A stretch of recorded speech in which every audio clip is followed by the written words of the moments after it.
चलिए चैप्टर 12 में दिया गया है कविता का कमाल। तो इसको भी हम पढ़कर यहाँ पे समझते हैं। जैसे यहाँ पे दिया गया है कि माथे पर गठरी ला दे, तो इसको हम पहले हम पैराग्राफ को पढ़ते हैं। पिता की मदद करता बच्चा पीछे पीछे चला जाता है, उठाए उस भारी भरकम लंबे थैले को, जो ज़्यादा लंबा है उसके पैरों से थैला सट जाता है बार बार उस प्लेटफार्म की ज़मीन से। तो इसमें दिया गया है, इसका अर्थ है कि पिता है उनकी सहायता करने के लिए उसके बच्चे पीछे पीछे जाते हैं और एक भारी भरकम थैले को वो लेकर, जो ज़्यादा लंबा है उसके पैरों से थैला सट जाता है और वह प्लेटफार्म की ज़मीन से वह उसके पीछे पीछे जाता है। ठीक है। अब इसमें क्वेश्चन दिया गया है कि ऊपर दी गई पंक्तियों के आधार पर नीचे दिए गए प्रश्न को उत्तर दीजिए। 1 नंबर दिया है कि बच्चा किसके साथ जा रहा है। तो हम सभी जानते हैं कि यहाँ पे दिया गया है पिता की मदद करता बच्चा पीछे पीछे चला जाता है, तो यहाँ पे पिता के होगा। फिर आगे दिया गया है थैला बच्चों के पैरों से छोटा है, मोटा है, लंबा है या पतला है। तो लंबा है, यहाँ पे दिया गया है लंबे थैले को, इसमें हम चिन्ह लगा लेंगे। अब 3 नंबर दिया गया है कि बच्चा किस स्थान पर है, प्लेटफार्म पर, विद्यालय में, बाजार में या गांव में। तो यहाँ पे दिया गया है प्लेटफार्म की ज़मीन से, प्लेटफार्म हो जाएगा। क नंबर आंसर हो जाएगा। 4 नंबर यहाँ पे दिए गए हैं कि पिता की मदद बच्चा किस प्रकार कर रहा है, तो माथे पर गठरी ढोकर। ठीक है। चलिए 5 नंबर में दिया गया है कि थैला बार बार ज़मीन से क्यों सट जाता है, क्योंकि थैला लंबा है, बच्चे से भी वह थैला लंबा है, इस कारण वह ज़मीन से सट जाता है। ठीक है। तो इसमें टिक लगा देंगे। चलिए आगे इसमें हम सवाल देखते हैं। चलिए सेकेंड क्वेश्चन यहाँ पे हम देखते हैं। नीचे स्तंभ क में दी गई पंक्तियाँ किससे संबंधित है, स्तंभ ख से मिलान कीजिए।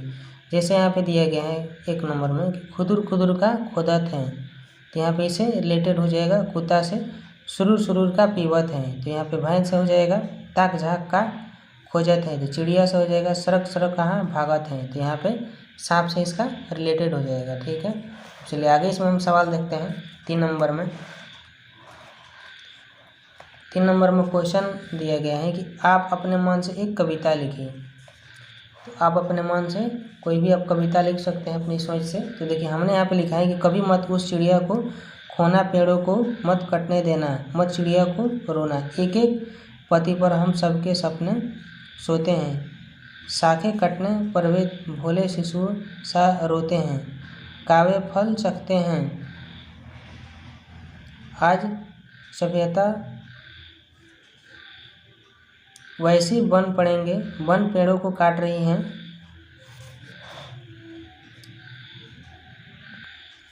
इसको मैं यहाँ पर लिखेंगे, आज सभ्यता वैसी बन पड़ी है जो पेड़ों को काट रही है, जहर फेफड़े में भरकर हम सबको बांट रही है। ठीक है। तो इस प्रकार से आप कविता यहाँ पे लिख सकते हैं। चलिए आगे इसमें हम क्वेश्चन देखते हैं।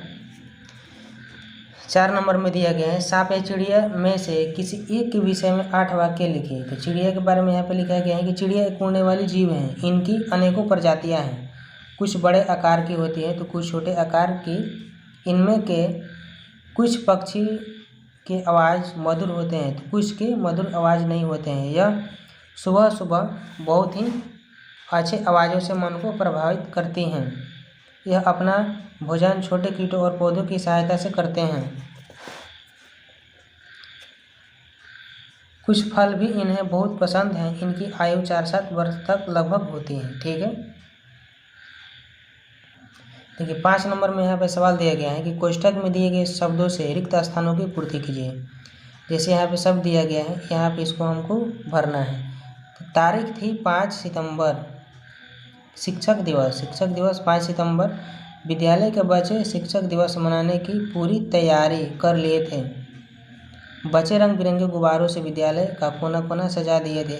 बच्चे शिक्षकों को अपने हाथ से बनाए हुए तरह तरह के सामान दिए। शिक्षक सभी को मिठाई खिलाए। कार्यक्रम समाप्त होने के बाद जब प्रधानाध्यापक जाने लगे तब लड़की उनके पास दौड़ती हुई आई। उसका नाम गुड़िया था। वह एक रंग बिरंगा डिब्बा प्रधानाध्यापक को देते हुए बोली, गुरुजी यह मेरी तरफ से। प्रधानाध्यापक इतने भावुक हो गए कि वे कुछ नहीं कर सके, बस अपना हाथ गुड़िया के सर पर रख दिए। ठीक है, तो यहाँ तक हम आसानी से इसको लिख सकते हैं। चलिए कुछ क्वेश्चन इसमें आगे दिया गया है जो कि मिलान करना है। यहाँ पे स्तंभ क को स्तंभ ख से मिलान करना है। तो देखिए यहाँ पे गाय दिया है, तो इससे रिलेटेड हम यहाँ पे लिख सकते हैं, गाय घास खाती है, जो शेर है वह जंगल का राजा है, सांप रेंगता है, चिड़िया दाना चुनती है और कुत्ता घर की रखवाली करता है। ठीक है, इस प्रकार से मिला देंगे, जो बहुत ही आसान है। 7 नंबर क्वेश्चन यहाँ पे दिया गया है कि गलत लिखे गए शब्दों को सही करके लिखें। असरफिया, तो असरफिया यहाँ इस प्रकार से हम लिखेंगे, यह जैसे देखिए यहाँ पे डुगडुगी दिया गया है, तो इसको हम इस प्रकार से लिखेंगे। मुस्कुराना, इस प्रकार से मुस्कुराना लिखेंगे। ठीक है, निश्चिंत, निश्चिंत हम इस प्रकार से लिखेंगे, जो कि ये सब सही वर्ड है। ये देखिए यहाँ पे लिखे हैं राजधानी, जो गलत वर्ड है ये सब, तो यहाँ पे हम इस प्रकार से लिखेंगे राजधानी। ठीक है,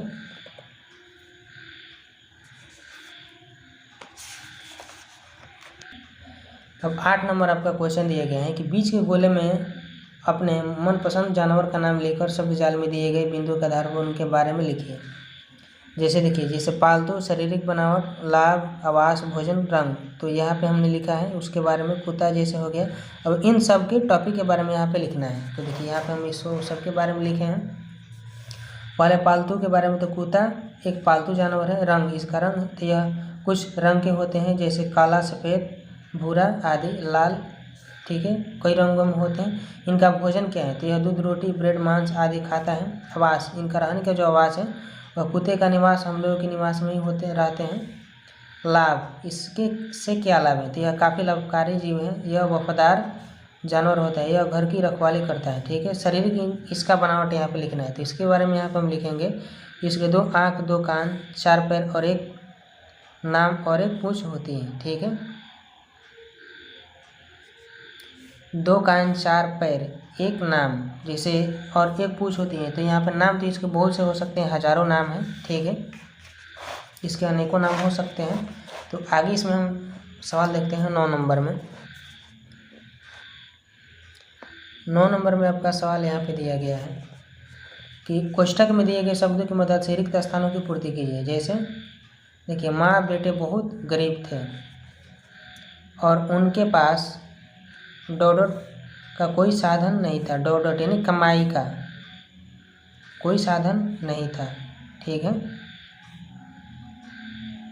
फिर भी दिन भर खेल कूद में ही समय बिता देते थे।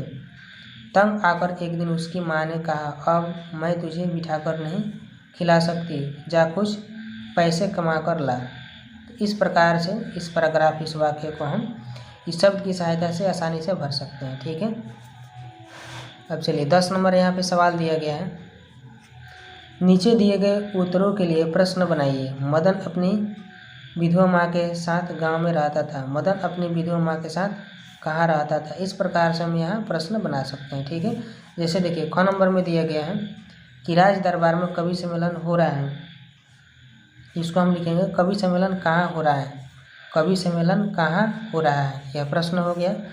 ग नंबर जैसे सवाल यहाँ पे दिया गया है कि एक पेड़ की डाल पर चिड़िया बैठी दिखाई पड़ी। चिड़िया कहाँ दिखाई पड़ी, इस प्रकार से यहाँ प्रश्न हो जाएगा। चलिए इसमें आगे हम देखते हैं। देखिए 11 नंबर यहाँ पे क्वेश्चन दिया गया है कि नीचे कुछ वाक्य दिए गए हैं, प्रत्येक वाक्य के सामने लिखिए कि वह किस काल से संबंधित है। जैसे यहाँ पे देखिए दिए गए हैं भूतकाल, वर्तमान काल और भविष्यत काल। ठीक है, जैसे क नंबर में यहाँ पे दिए गए हैं माँ बेटा बहुत गरीब थे। गरीब थे तो किस समय की बात हो रही है, भूतकाल की, यानी बीते हुए पास्ट की बात हो रही है। ठीक है, ख नंबर में दिए गए हैं कि सबसे अच्छी कविता सुनाने वाले को इनाम मिलेगा। इनाम मिलेगा यानी जो कविता सुनाएगा उसको इनाम मिलेगा, यानी भविष्य की बात हो रही है, यानी आगे की बात हो रही है। ठीक है, यानी जो कविता सुनाएगा और जो सुनाने वालों को इनाम मिलेगा, यानी जो अच्छा कविता सुनाएगा वह उसको इनाम मिलेगा, तो भविष्य की बात हो रही है।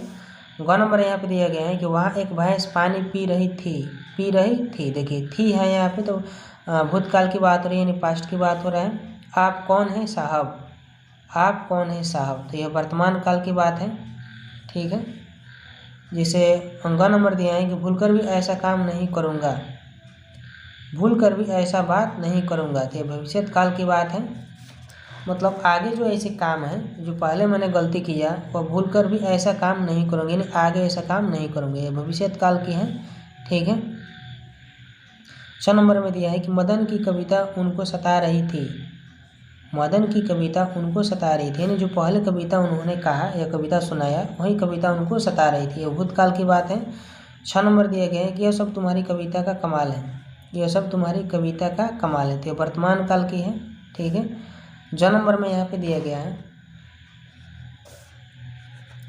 कि रास्ते में कुछ न कुछ सूझ ही जाएगा, रास्ते में कुछ न कुछ सूझ ही जाए। जैसे कोई व्यक्ति जा रहा है रास्ते में, ठीक है, और उसको अगला कोई उसे मुकाम हासिल करना है और उसके बारे में वो नहीं जानते हैं, तो यहाँ पे दिया गया है कि रास्ते में कुछ न कुछ सूझ ही जाएगा, यानी रास्ते में कोई ना कोई उपाय हमें सूझ ही जाएगा, तो ये भविष्य काल की बात है। ठीक है। झ नंबर यहाँ पे दिया गया है कि कहीं कोई पकड़ने तो नहीं आ रहा है, कहीं कोई पकड़ने तो नहीं आ रहा है, तो भविष्य काल की बात है। चलिए यहाँ पे यह नंबर सवाल दिया है कि सांप रेंगते हुए आगे बढ़ता है, सांप रेंगते हुए आगे बढ़ता है, यानी वर्तमान काल की बात है, यानी जो सांप का काम है वह आगे बढ़ रहा है। ठीक है, तो वर्तमान काल की है। तो इस चैप्टर का हमारा कुछ यहाँ तक इम्पोर्टेंट क्वेश्चन है।